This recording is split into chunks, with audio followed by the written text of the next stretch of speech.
Chronicles TV on air.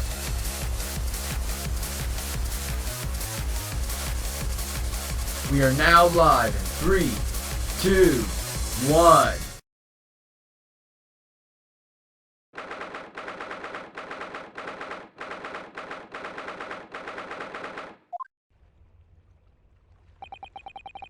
That took someone longer than I anticipated.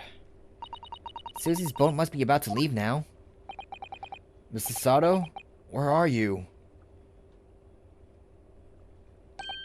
Over there, look! It looks like she's reading something. Hold it! Mrs. Sato, wait! What are you doing?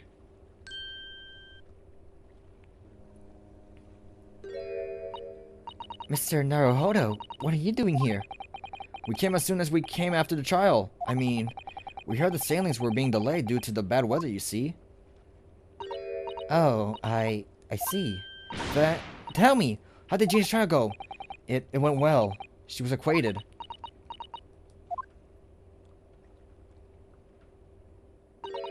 That's wonderful. Really wonderful news. Converse? The book you were about to throw in the sea. It was your Encyclopedia of British Law, wasn't it? Oh dear, I was hoping you hadn't seen that. I'm not worthy of practicing law in any way now, so I was saying my final farewell. You were saying goodbye to law? You, Susato-san? Would I be correct in assuming it's because of the peephole, Miss Susato? I deliberately altered the scene of the crime, and then I tried to hide the fact. What I did is utterly unforgivable. That reminds me. How did you even come to have this, Susie? On the evening of the incident, Mr. Sholmes had invited Gina to dinner, if you remember. Oh yes, we had a wonderful time. Well, Gina gave us a little introductory lesson, didn't she? To the art of pickpocketing, I mean. Oh, that was so much fun. I still ruined his armband. Yes, please don't do that again, Iris. That band's very important to me. Well, if it's so important, you should pay more attention to it. You didn't notice for ages. On a whim, I thought it would be fun to see if I could take the cat flapper mat, so I put it on my sleeve. Really? And then I rather forgot about it until I found myself in the Windy Bake shop with it later that night. I see. And then... bang!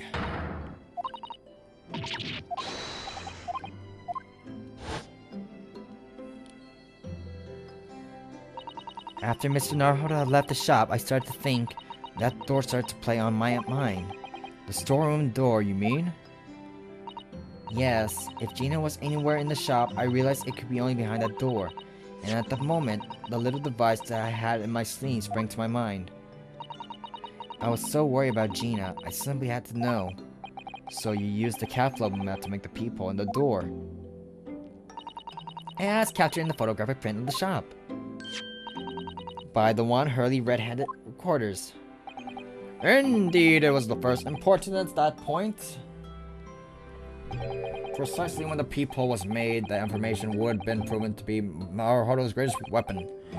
Though, naturally, without proof, it would have amounted to nothing. But when I looked through the hole of the door, the sight that met my eyes made my blood run cold. Thoughts started to run through my mind. I remembered the trial 2 months earlier, the trial of Max McGilded. I thought about how he had manipulated the evidence and arranged false testimony to secure his freedom. It made the British justice system feel very dark and sinister to me. And then a terrible thought occurred to me. What if some wicked criminal was planning to do the same thing now? Because from the appearance of the crime scene, it looked exactly as though Gina had shot Mr. Windybank. Even though I was sure she would never have done such a thing. You were worried the true culprit would try to frame her for the crime. That's right. But then I realized it would be very difficult for anyone to give false testimony in this case. What do you mean? Well, the crime appeared to have happened behind the door of a locked room. For someone to claim falsified the witness there, it would have been a way to see beyond the door. For which, a peephole would be the very thing. Only the peephole I made wasn't actually there until after the crime had been committed, of course. And the criminal wouldn't know that, so it wouldn't make any difference. Well, the possibility of a rather ingenious trap was there, was it not? A trap? So, is that why you kept it a secret, Susie? You never mentioned that you made the peephole to anyone, not even to the police? I know, and I knew at the time what I was doing was wrong, a criminal offense even. That's why I decided to confide in Mr. Sholmes. If Mr. Naruto is completely backed into the corner with no other possible means of escape, the truth about the people could save him. That was my plan. She really does think of everything. But then, why didn't you just tell me everything before this trial began? My dear fellow, you're not thinking straight. If she had done that, it would have rendered you complicit in the whole escape. Huh? You could have been disbarred if you had been seen to have knowingly tampered with the crime scene. So Mrs. Sato decided to shoulder the burden of responsibility alone. For your sake and Mrs. Strade's. Mrs. Sato. The truth is, when it happened, I did it because I lost a little of my faith in the law. Oh. I was worried that the right person wouldn't be convicted on the crime. But the moment I allowed myself to think that is the moment I lost my right to call myself a judicial assistant. What you did isn't comparable to what he did. Raiden is the one who lied at the witness stand, using the people as a way to implicate Gina. And besides, if the people in Kiss the City hadn't existed, I'm not at all sure that would have been acquitted in the end. Mrs. Sato, what you did saved Gina's life. I have no idea who was talking at that point. Well, with your kind words, Mr. Naruhodo, you saved me too from my regrets.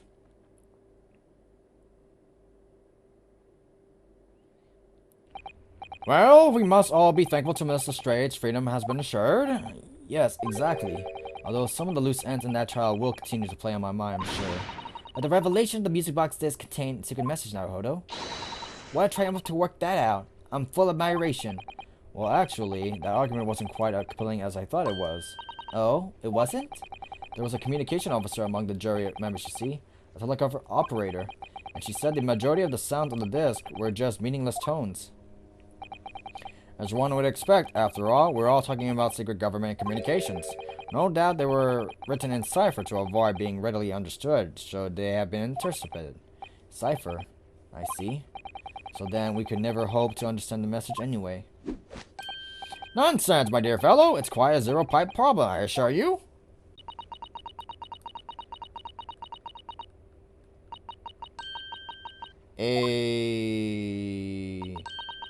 So... what? What? Asogi? Well, that can't be a real word, can it? How funny.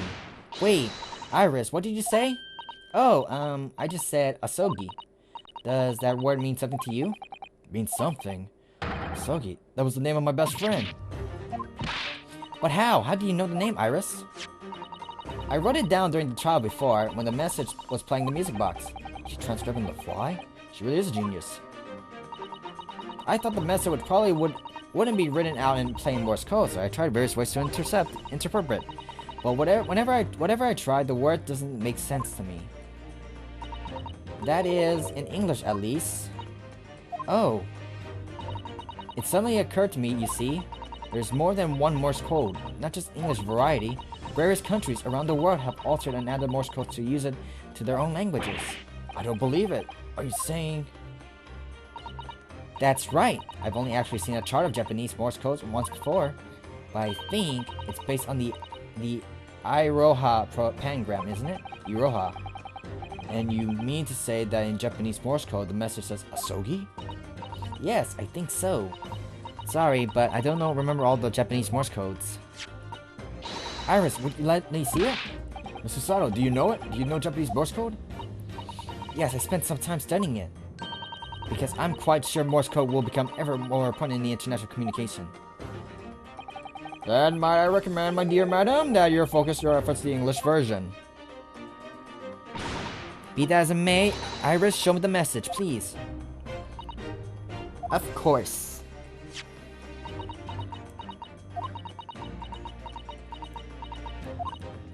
But what can this possibly mean?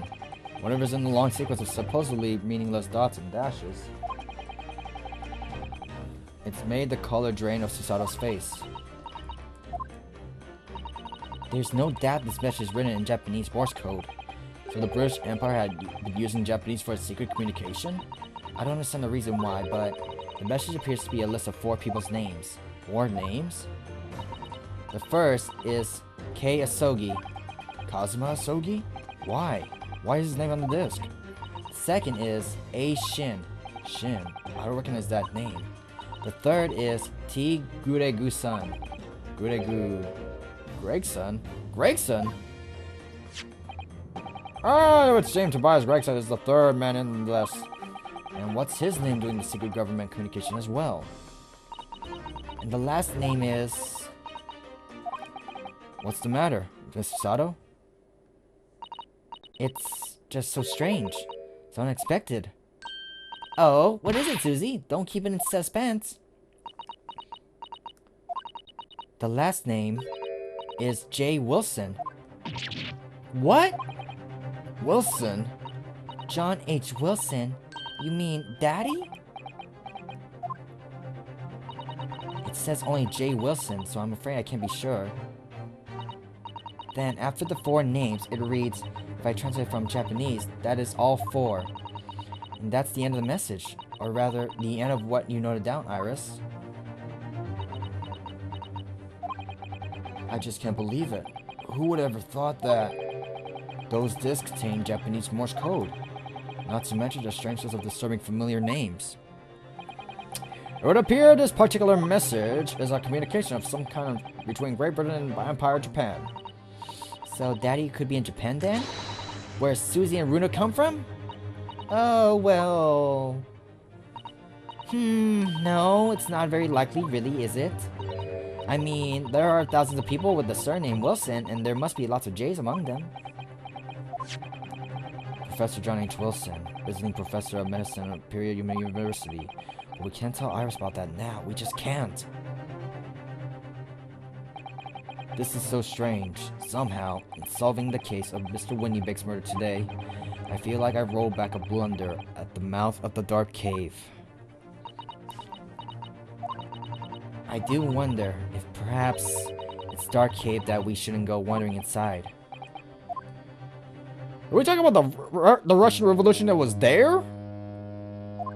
During the jury? Oh dear, the ship's going to set sail soon. Yes, it seems so. I'll sail on the steamship first in the port Dunkirk in France. Then I'll change onto the larger passenger vessel bound for Japan. You're really going then, Susie? We wish you a safe passage, Mr. Sato. Thank you so much. I wish all of you the very best. Mr. Sato, I hope to have you always at my side, to guide me and support me. Miss Naruhodo, please come back soon. As far as I'm concerned, you really are the very best judicial assistant in the world. I'm quite sure I'll be back before you know it. Really, Susie? Oh, now don't forget, Iris, I made you a promise I've yet to fulfill. A promise? About your manuscript. Oh yes, the Hound of the Baskervilles. Well, I'll be waiting for you then, Susie. A promise is a promise. Definitely, Iris.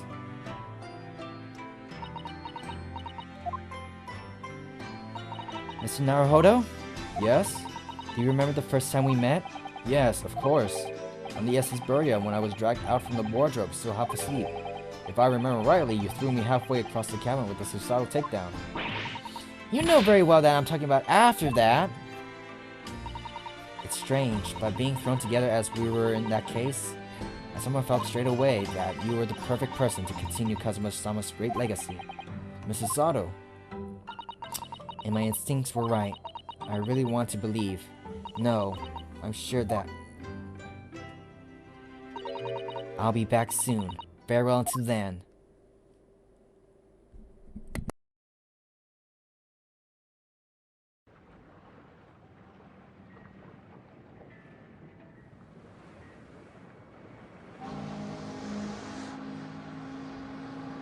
Somehow we seem to have come to the end of the adventures of Ryunosuke Naruhodo. Or the first volume, at least. Looking back now, it feels as though fate has led me on this journey.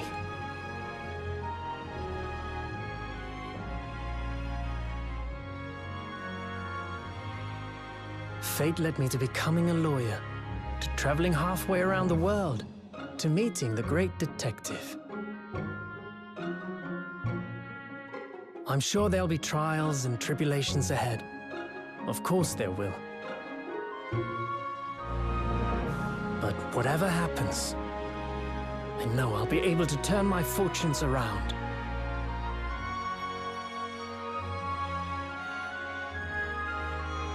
After all, I have the greatest friends in the world on my side.